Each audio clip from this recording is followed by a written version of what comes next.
We typically think of, if the church at Ephesus, we think of the church like our church. One building, all the people gathered there every week. That's not what the church in Ephesus meant. There were probably several, 15, 16 house churches all over Ephesus.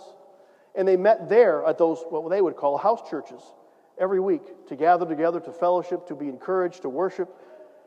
In our minds, we would call them 15, 17 different churches. But Paul doesn't do that. He says the church at Ephesus. Why? Because the church was one.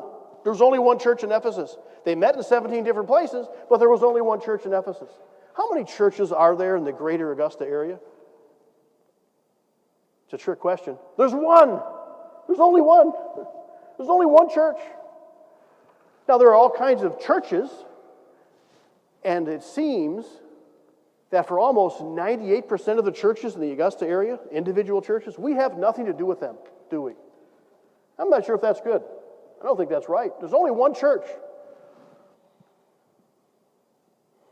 We have a presbytery, so there's a few other churches in our own denomination that we have a little bit to do with once every 3 months. But I wonder if that's what the unity of the church that we're called to. How can we manifest in a greater way the fact that there is only one church in Augusta, in the greater Augusta area? You see in your prayer thing, a prayer, or the bulletin, a prayer network. Praying for the area, praying for the one church, praying for Christians, inviting other Christians to pray. Maybe that's one way where we can have something to do with the one church in Augusta. And presbytery is. And in fact, what Paul is probably doing here, he's calling for, I know this will sound boring, he's calling for a meeting of the presbytery. And I want all the elders and the teaching elders and the ruling elders from those 17 different individual preaching posts from the one church at Ephesus to come down and talk to me. So he's calling for a meeting of the presbytery. And he's meeting with the elders, the teaching elders and the ruling elders, those who taught the people, those who shepherded the people, those who protected the people, those who encouraged them, those who built the church.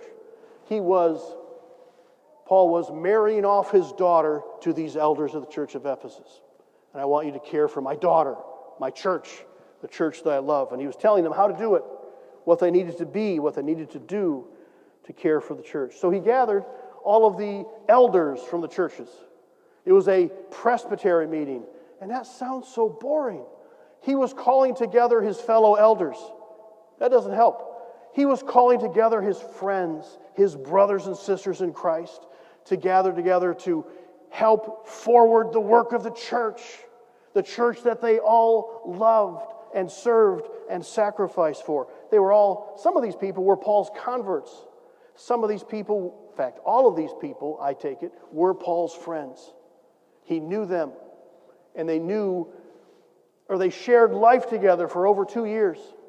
They saw Paul up close and personal, warts and all, and this is his farewell message to them. Farewell message because he's convinced he's not going to see them anymore. It's a farewell message to a group of people that he dearly loves, so that they would encourage and support a church that he dearly loves.